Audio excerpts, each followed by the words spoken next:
Afternoon, sir. Afternoon.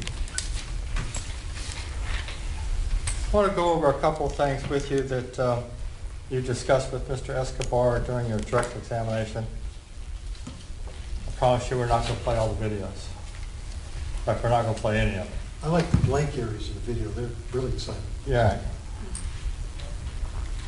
You mentioned before, in the very beginning of your testimony, explaining to us what videos are. And I believe you indicated to us that videos are just a series of images that are in sequence with one another that are played back to back, and our eyes basically perceive movement, and that's a video. Yeah, it's a series of digital still images. Yeah, played in a series. correct. Okay. Now, for a video then to have content so that the viewer knows what one is looking at, there has to be movement, does there not? I think I understand what you mean. Could you ask it again, please? Sure. In order for the viewer of a video to discern or to be able to identify the content of a video, there has to be movement. I don't understand. If we took a video there and nobody was there, you'd still know what the content was. So I'm not sure that's what you mean. All right. May I give you an example? Absolutely. All right. I'm standing here with a baseball glove on, and I've got a ball in my hand. You're standing over there with a baseball mitt on your hand without a ball. The video starts. The first frame is, I have the ball, right? And you're standing over there. Okay. But for some reason, nobody looks at any other frames after that. But if they had, they would have seen that I put my arm back and I tossed the ball and you caught it and you threw it back to me. Now we have another frame with me with the ball in the hand. So if they just looked at that frame, they would see two frames with me with the ball in the hand and the glove. Without the movement and the seeing the interaction, you couldn't tell that we were playing catch as opposed to I was just a goofy guy that didn't know how to throw the ball. Okay. Right? You got it now? I understand what your question is. All right. Now, so for video to have content to a viewer, there needs to be movement so that we can tell what is being captured. Right? It's important to have movement. Well, the answer is, if you want to say, you're absolutely right. I agree with you that the object was to show you took the ball and the video shows you threw it to somebody else and they threw it back to you. You know, if you wanted to see that entire action as a video, you'd have to do it. But the still images, if you looked at them individually, would show you having the ball, then pulling your arm up, going back.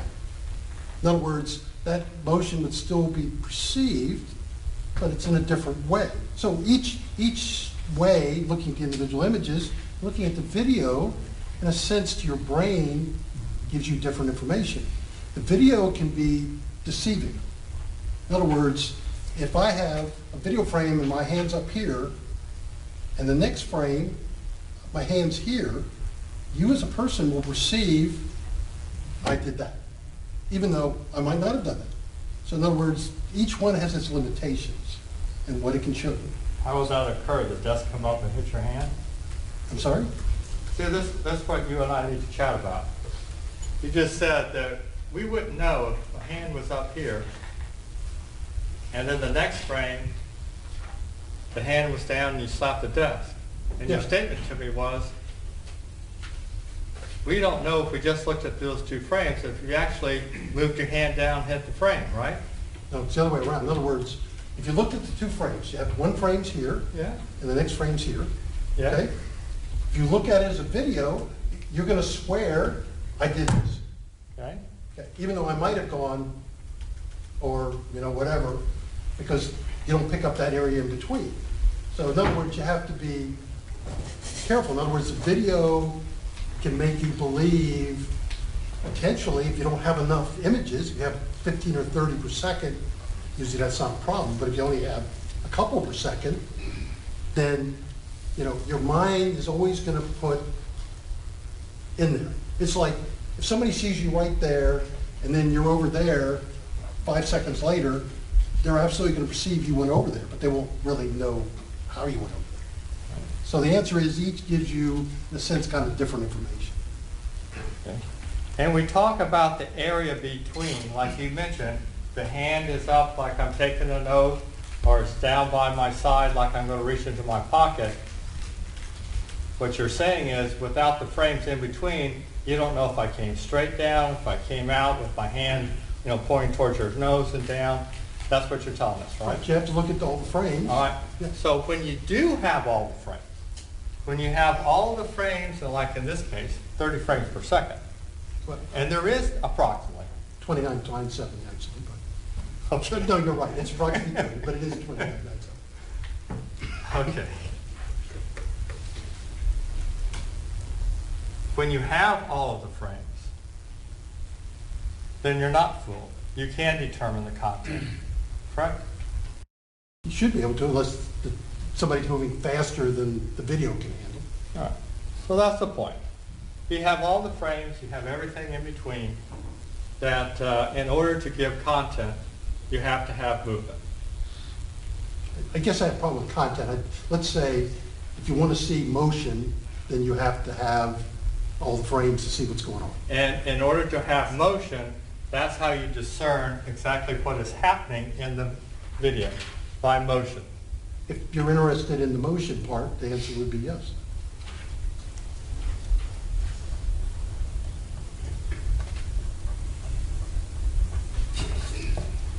And if you are interested in an event which extends over a period of time, whether it be 5 seconds, 10 seconds, or a minute, forget about how long, but just an event over time, in order to, if you were interested in what happened over time, then you would need motion in order for the viewer to say, yeah, that's what happened over time. Well, I mean, again, it depends on the motion and all, but yeah, if you have somebody moving from here to here, I mean, you could look at the individual frames, that would still have all the information, but the video would be a smoother thing to the mind. It kind of melds it all together. But one frame and one frame alone cannot tell you what occurred in an event that occurs over time. Okay, you're talking about an event that has motion. Yes. That's where you're getting into. Yeah. Okay. Right, Correct? one frame can't show you motion. I would agree with that. All right.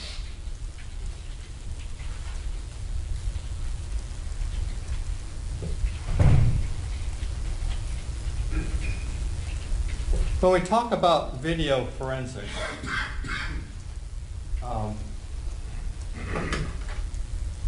and you mentioned to us the enhancements that take place. Even though we're not overwriting the original content of the video, we may be adding layers with filters, but that process we are making changes, right? Yeah. Not, right? Yeah, I mean, you have the same number of pixels. And, Right. And that, but like I said, you always go back and look at the original and make a comparison and see, hey, does the enhancement help you? There you go. And each examiner, through his training and be able to critically view a particular video, is kind of that examiner's preference as to how they do the enhancement, is it not? Yes, first off, you could do it with different tools and end up with basically the same result. Let me go back way old school. Remember if we only had 3 channels? We had a brightness and contrast on that black and white TV. We did. Somebody would come in and go, I like it this way, and someone else would, no, I like it this way. When we're talking about video forensics, it's the preference of the examiner as to the filters to use, right? I'm going to take this piece by piece. No, you're right. I mean, certainly when I was at the Bureau and since, I've trained people in both audio and video enhancement. Yeah, we're looking for a result. You know, what's the problem? What tools can we use to, as much as possible, correct that problem? So, are there more than one tool that might get you to the same place or, you know, within the ballpark, let's say? The answer is yes. So there is some preference between examiners, absolutely. All right. And it's up to the examiner, and based on his training and experience, to determine to what extent you make those, and I'm going to call them enhancements, correct? Enhancement. Yeah. It's not enlargements or anything. No, just enhancement. Absolutely, I agree with that statement. All right. And then based on what the interest is, might even dictate to what extent those enhancements are made and where they are made. Oh, absolutely. If Okay. you decide you're interested in something in a very light area, we would have enhanced it differently. There you go. All right. Absolutely. So we not only have the preferences of the examiner that play into the final product of an enhanced video, but we also have the request of an outside third party, if you will, asking the examiner, can this be done? That's correct. All right? And once the examiner has that request, can this be done, then based on the training and experience, the examiner will then look at the video and say, no, or let me give it a shot. Right? True. Okay.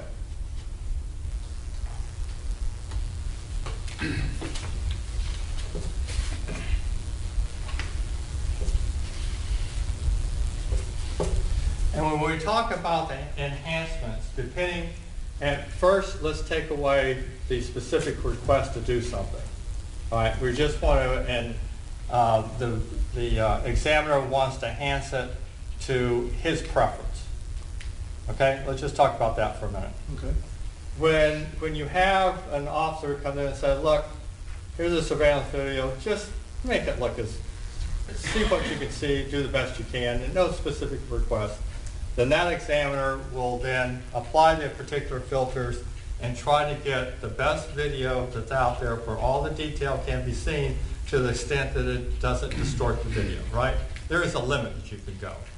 I would agree with that statement. Okay, all right.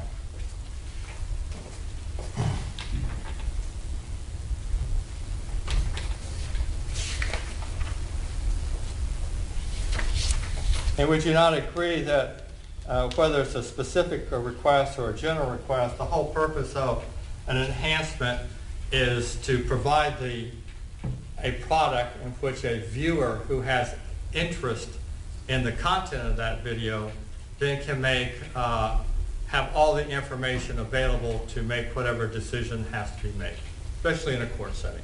I agree. Okay. The examiner, a forensic examiner, would have the filters available to him for enhancement that can be used by themselves or in combination of one another to different levels in order to get the video to look as best as that examiner believes he can or she can make it look. True. Okay.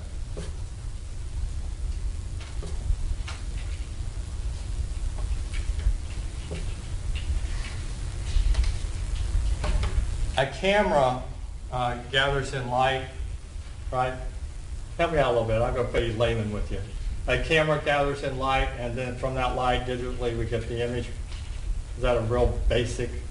The light comes through a lens, which focuses it, onto a sensor. Right. Sensors tend to be real small, but Right. and then it has a matrix of little sensors in it. So if you have a 24 megapixel camera that's 4,000 by 6,000, there's going to be 4,000 sensors probably up vertically and 6,000 thing that's going to each sense the average light hitting that particular sensor to produce a pixel.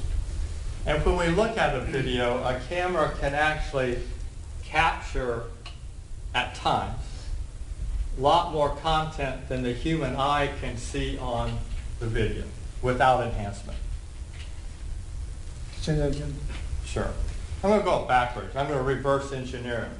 We talked about using enhancement to filter. So if you're in the shadows and you want to take the shadows, a very specific area, and make it lighter so you can determine whether or not there's a bunny rabbit in the shadow or not. If there's a shadow there, the camera will capture the bunny rabbit in the shadow, but through enhancements, we might be able to see the bunny rabbit. See what I'm getting at? Potentially, yes. Okay. And there's nothing wrong with that. I mean, that's what the enhancement we're trying to do. We're trying to gather as much information as we can off of video by using the filters and the enhancements that are available to the examiner. True. Okay. You didn't mention during direct, but let me just ask you, what nonlinear editing software did you use for the video? Adobe, horrible today.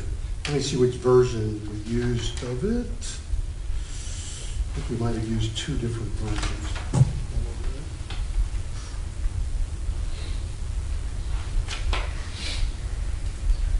I think we definitely used Adobe Premiere Pro.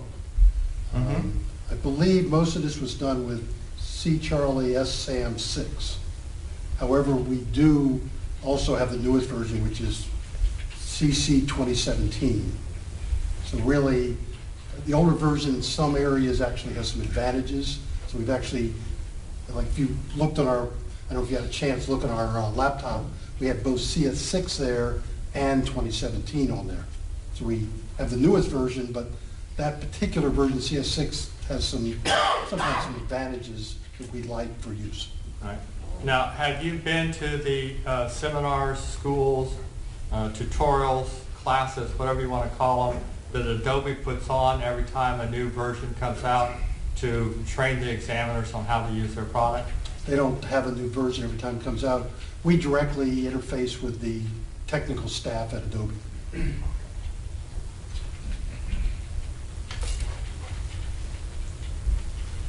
And of course, Adobe Premiere Pro, that's pretty much standard in the industry, isn't it? Yeah, it's one of a number of nonlinear editors in the industry. All right.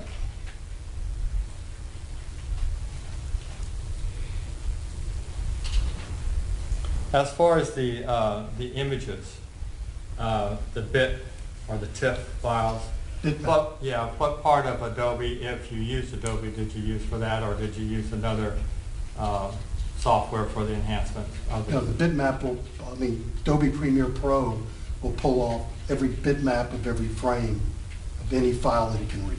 All right. I believe you enhanced some of those, didn't you? Yes. The bits? What software did you use for that? Usually it would be Photoshop.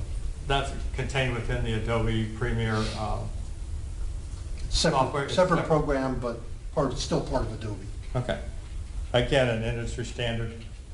Photoshop really is the industry standard for imaging, yes. Now, Photoshop, as far as their filters, when you had your discussion about interpolation, we talked about nearest neighbor, and we talked about bicubic. Bicubic smoothing. Well, there's bicubic and bicubic smoothing. Yeah, there's a couple others actually. Well, yeah. sure, I'm sure they are. Those are filters within Adobe Premiere Pro.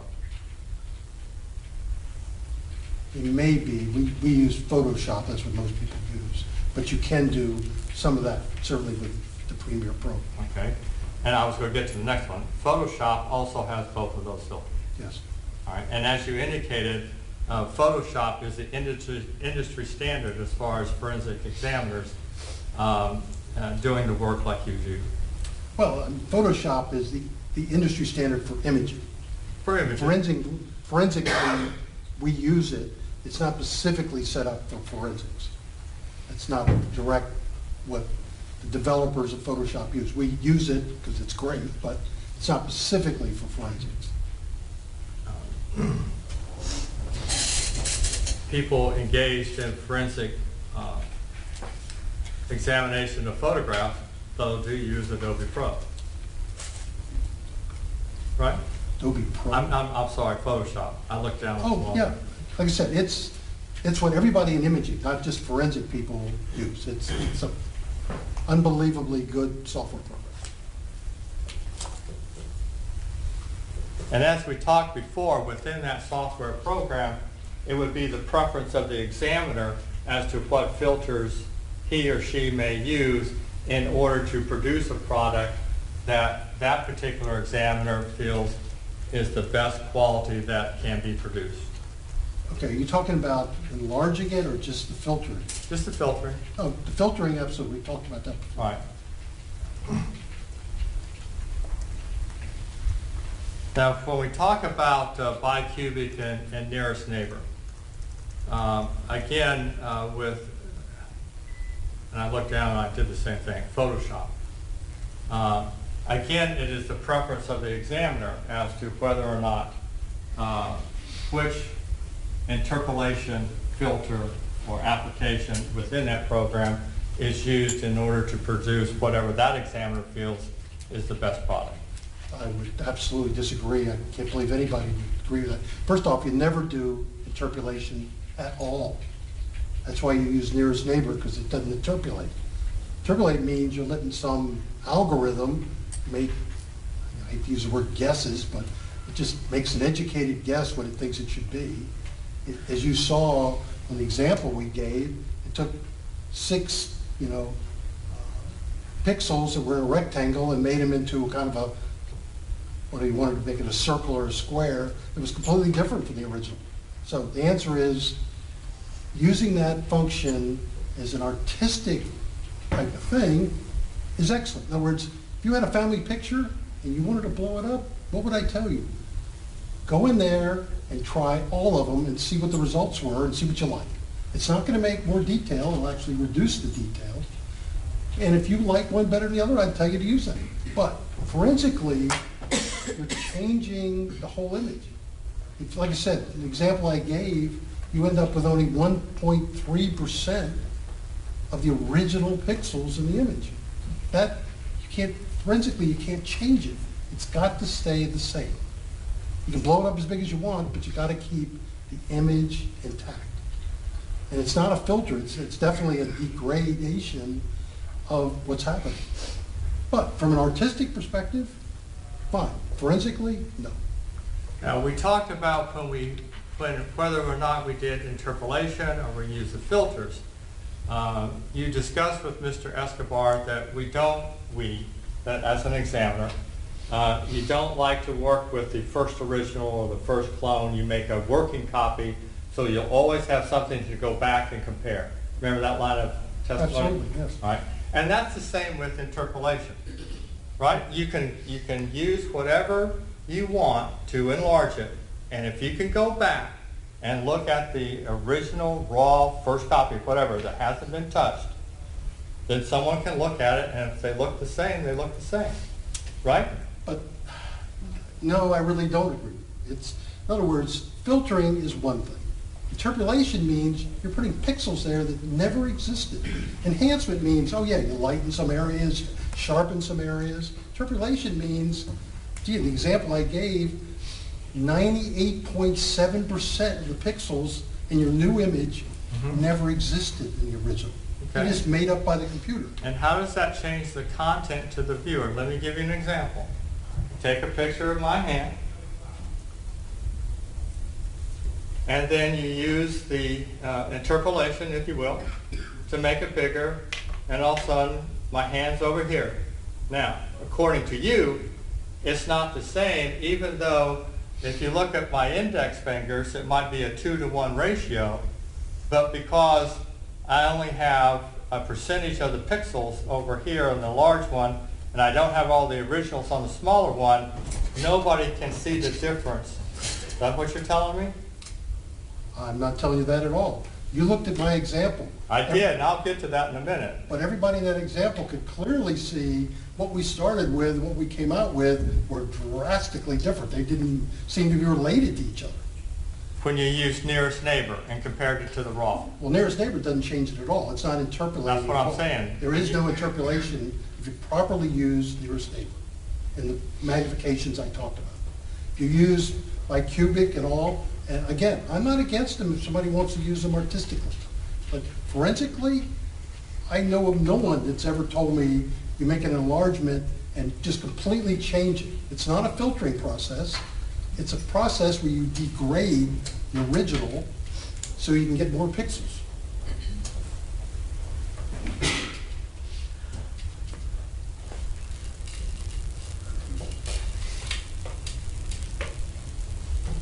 And then we go back and look at the original, and then the viewer can decide for themselves whether or not they're the same or not the same, right?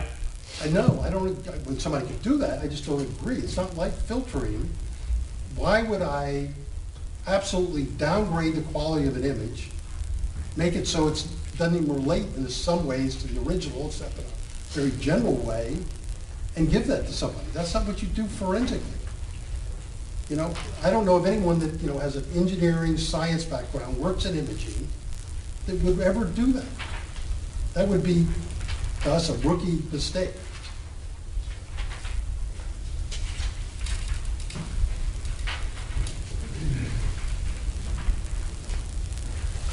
Now, it was mentioned that, and I want to just talk about newest neighbor just a little bit. I believe you indicated on direct, when you use newest neighbor in order to make an enlargement, you can actually go back and identify the pixel that was actually, what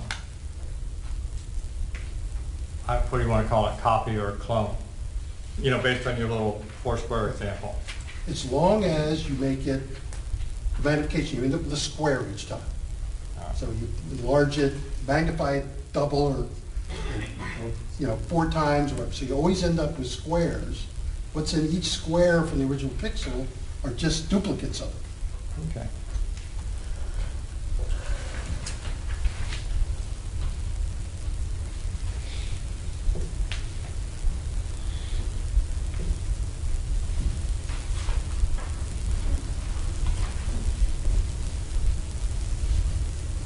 Now, when you use the software program to resize or to enlarge, as far as with nearest neighbor, that also uses an algorithm, does it not?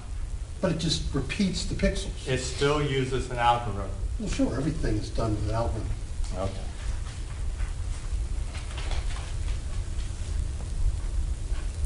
And of course, as a forensic examiner, you don't have access to that proprietary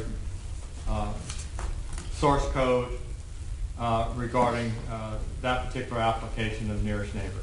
You don't have all the line of code of that algorithm to know what it does, do you? Okay. Well, it's kind of 2 questions. I don't have the source code, I agree with that, but I know exactly what it does. Okay, but do you know the algorithm? Can you go up to that chalkboard and write out the algorithm? Of course, you realize the algorithm might have 50,000 lines of code. That wasn't my question. Can you do it?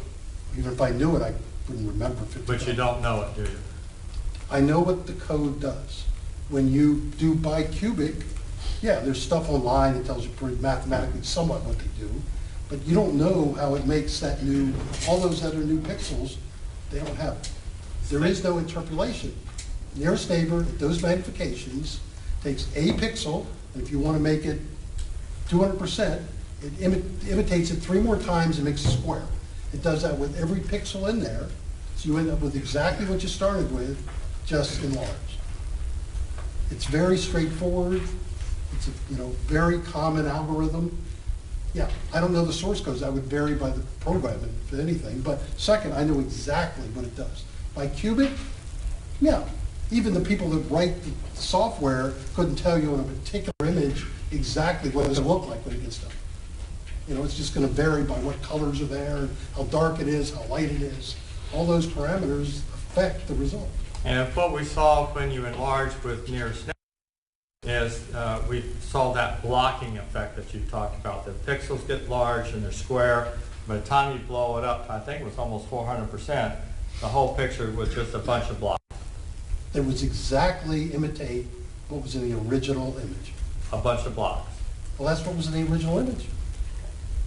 So what we've done with the original image is we've blown it up so that we can see all of the blocks that were there. Is that what you're doing with nearest neighbor? Nearest neighbor, you take a pixel, you duplicate it exactly, so you end up with a square. It always has to be a square if you don't want to change anything. All right. And then when you blow it up, just like we showed you at both the original and at 4 magnification and 6, the new blocks, because there's more pixels in it, but they're all the same, look identical to the original information. There's no change other than it's now has more pixels, it's larger. You familiar with the cartoon character Charlie Brown? I think after Schultz died, I don't think it's actually been around for a while, but yes. Well, that wasn't my question. Oh, I saw it as a kid, yes. The round-headed kid? Yes? Now, if you took a picture of Charlie Brown with that round-headed kid and you blew it up with nearest neighbor, you might be able to discern that his head is round, but it would be all blocked, right? That's exactly what would happen. If the original was blocked, then the copy would be blocked, it's blown up that way. It wouldn't change anything. It would be exactly the same. But what the viewer would see would be not Charlie Brown's nice, soft, round edges, round face, but it would be blocked, just like you would make it out of Legos, right? I'm saying that if the original was blocky, then the blow-up would be blocky. It will not change the image at all, other than to make it larger.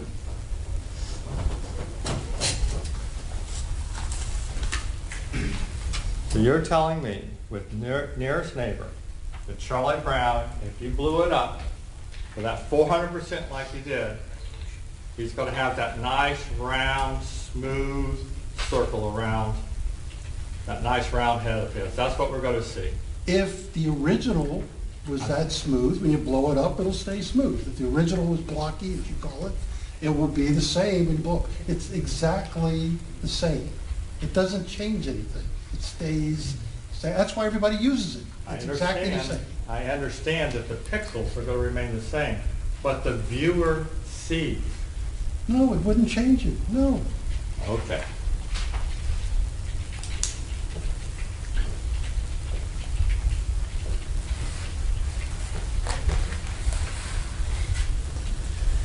Give me just a second, John. I think I'm almost done. Let me just go through my list. Okay. When you produced the DVDs that we've been playing, what compression method did you use? I didn't hear that. Maybe I missed it. We wouldn't compress. You mean like the bitmaps and stuff like that?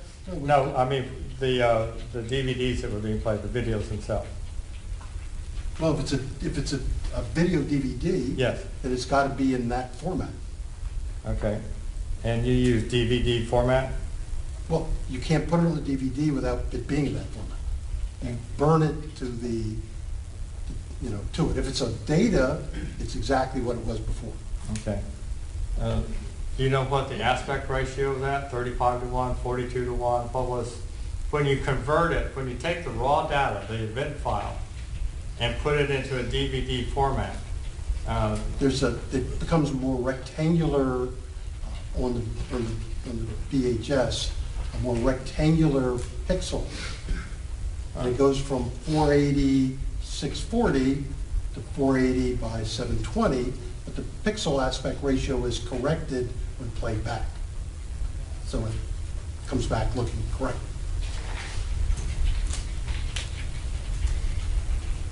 How many forensic cases have you done in which the proprietary software was GeoVision? Probably not that many, maybe 30 or 40, I don't. We get a lot of them in. Certain stores use that exact software. It gets sued a lot, so big department stores. So that's why we get a lot from this particular one.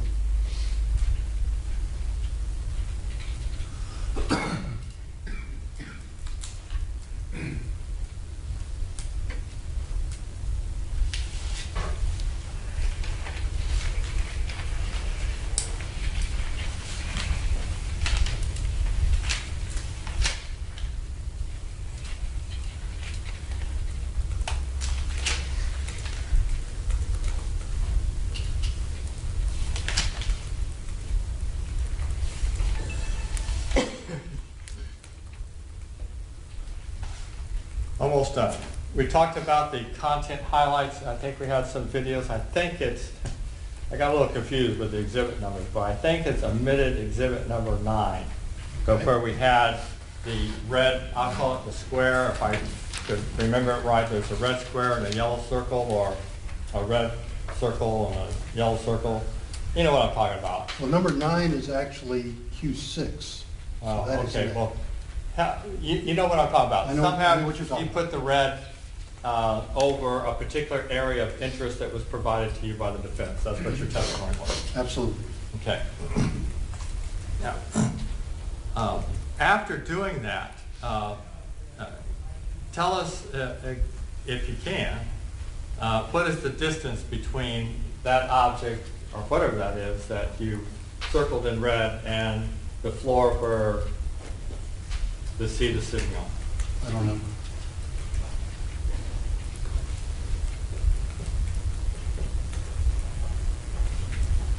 When we're dealing with video, we're dealing with a two-dimensional, not three. Correct?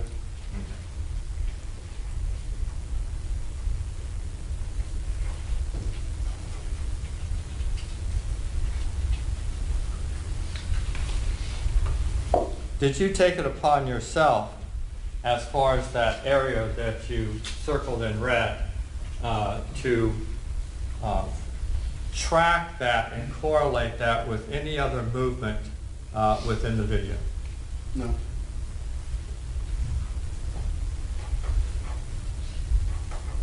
When we talked very beginning in the direct examination about how movement assists the viewer in determining content, would that be something helpful for the viewer to actually see the movement that is associated and corresponds or happens contemporaneous with the appearance of the whatever it is that you put the red circle in?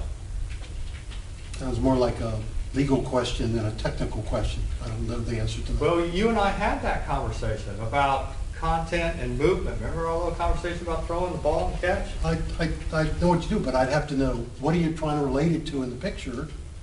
I'm asking you as a forensic examiner, did you take any effort in order to attempt to see if there was in fact movement within the video that can be discerned with the human eye that tracks the appearance of the objects that you circled in red? And that's a yes or no, you No. did or didn't. No.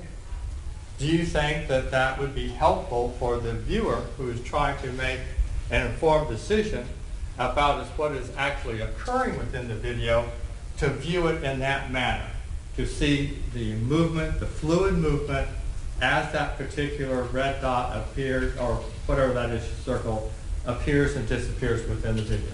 Well, and then they can view it and decide if that's helpful to them. That's how I feel about it. There's no measurements I can take scientifically that's going to help them. So the answer is somebody can watch it either in the video or through a series of still images and decide if they draw a conclusion from that.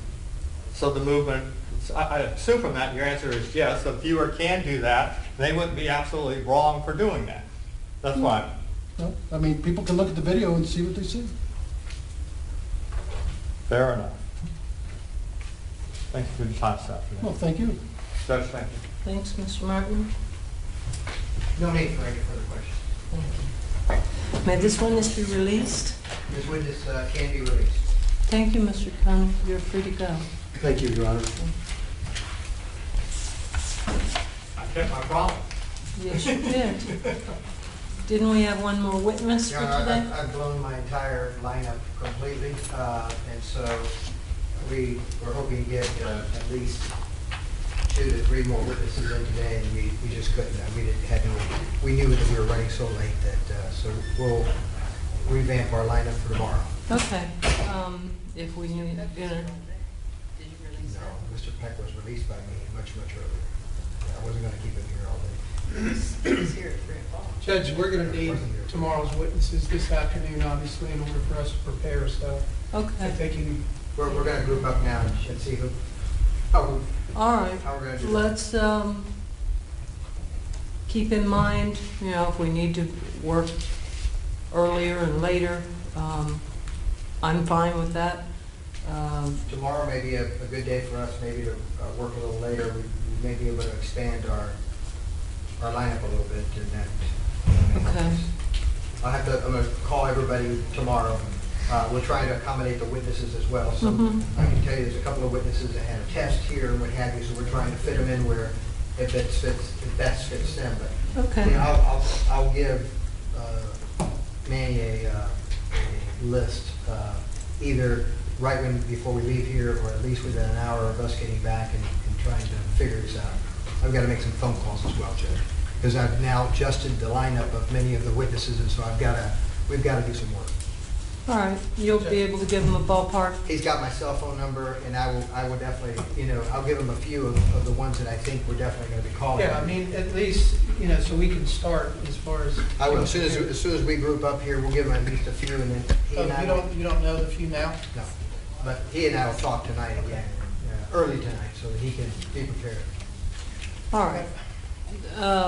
So you're going to get a ballpark shortly, perhaps before everybody leaves, at Absolutely. least before you guys leave and they leave. Absolutely. And then And then I'm gonna call finalize some witnesses, and then I'll call him back. on others. Yeah. All right. Any other matters then that we need to address before tomorrow? All right, well done, everyone. We'll reconvene at 9 a.m. tomorrow morning. Madam Court Reporter, you doing okay over there? All right. Thanks, everybody.